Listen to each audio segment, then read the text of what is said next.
Three, two, and one. And welcome back to Ryohei Zixen's channel, Ryo Zixen, Zixen01, whatever you want to call me. I always do this at the beginning, I don't know why. This will be my third video, and back to ranting. This time I'm going to rant about the Army.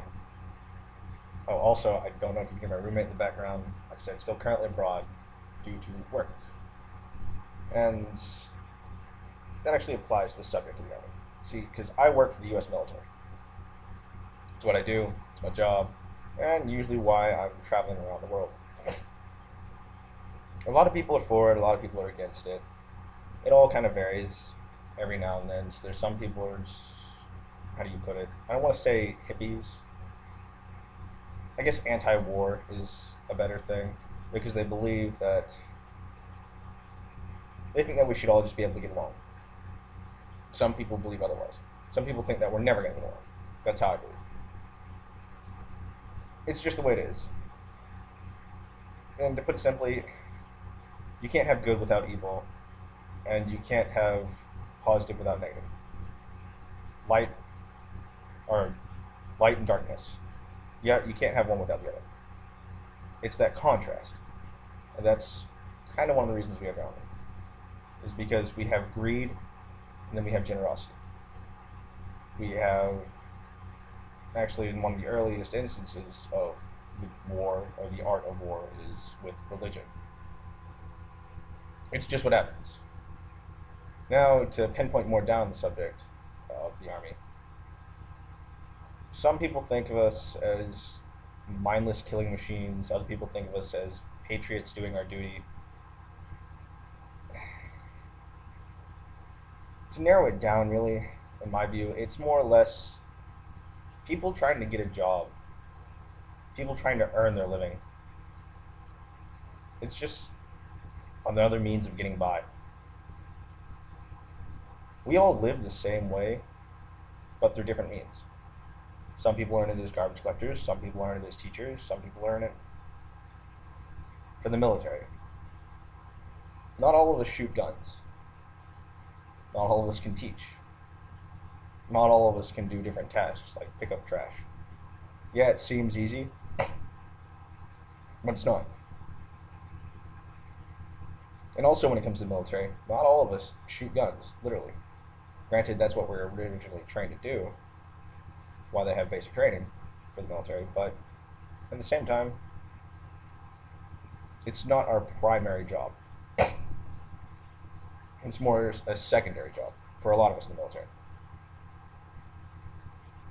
Take me, for example. My job, I work with computers. That's about all I can tell you.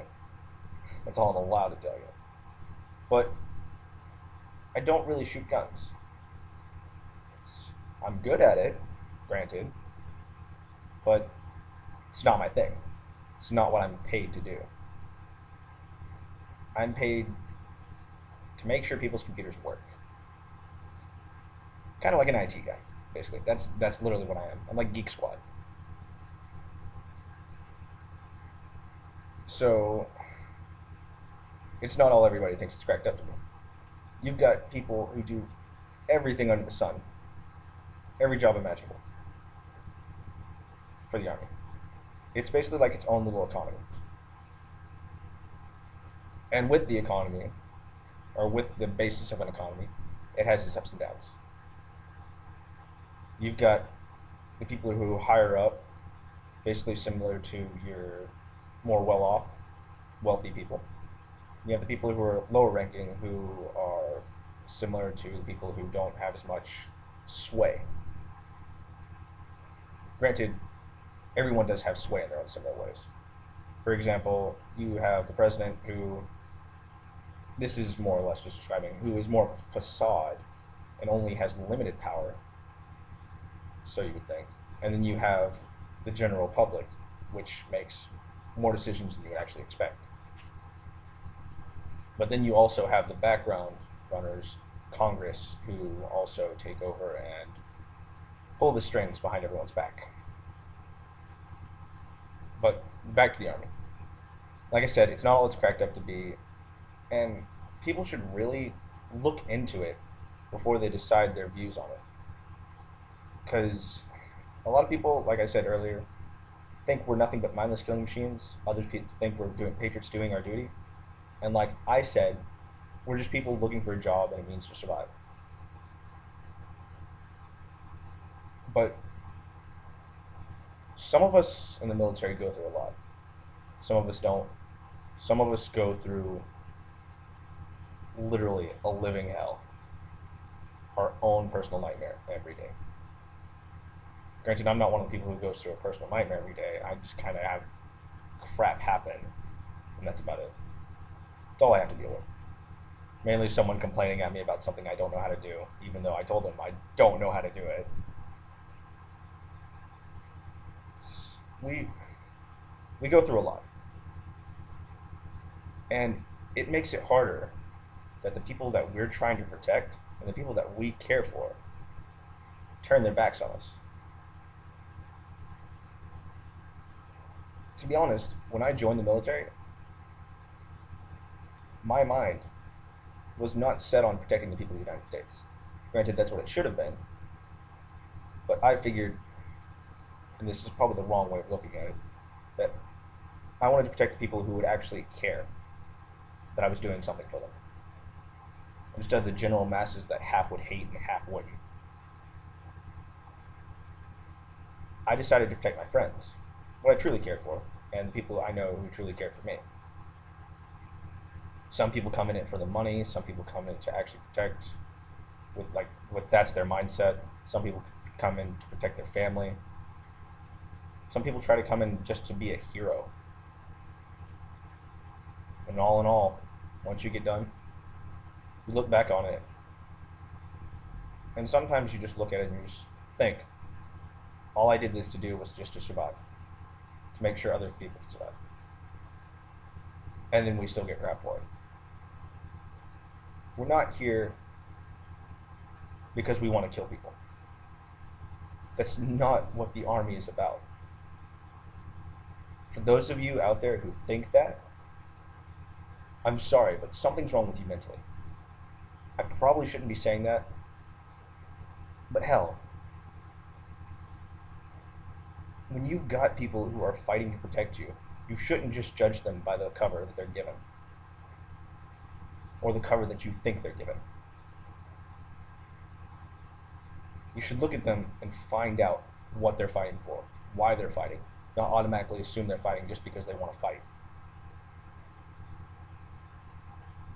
To be honest, some of us are in the Army not because we want to be here, but because we have to. It's the only means to get by. It's kind of like a guaranteed job, and even in this economy, it's still not guaranteed. We go through the hardship every day of wondering if someone's going to get laid off, just like everyone else. Because some people don't know. But stuff downsizes. Companies, military, everything. That's what happens with debt. Inflation. It's something that can't be helped. What was it? It's a recurring theme. You have your ups and downs in society. It's always going to happen. It always will. There's never going to be a point where everything's at peace. That's my personal view. Someone's always going to want something that someone else has. And so to kind of draw it to a conclusion on all that, just wrapping it all up, is don't hate on someone and don't hate the military just because you think they're there for something that they're not. A lot of us are here to try and protect the people that we care about, try and protect the nation, the entire nation. Some of us are here just to try and get by, just so we don't starve every day. Life can be bleak, and life can suck, but a lot of people are still trying. That's what we're doing here. That's what we do every day. You, me, your neighbors, your family, everyone. So this kind of just turned it, I guess, to just like a spool of me just spouting out words about anti-hate towards the military. But it's still down to you as a person to choose what you believe in and what you want to believe. You could look at me like a fool for spouting off what I believe. Go ahead, your choice. Or you could take what I said to heart, or at least just ponder on it. It's whatever. Hey, like I said, only third video. Leave a comment, like, subscribe, whatever. I'm probably going to be talking about this again later on. I'm gonna try to upload more videos. Work has me busy. It's crazy. But yeah. So, that's my take on that. I'll see you guys later. 6 and out.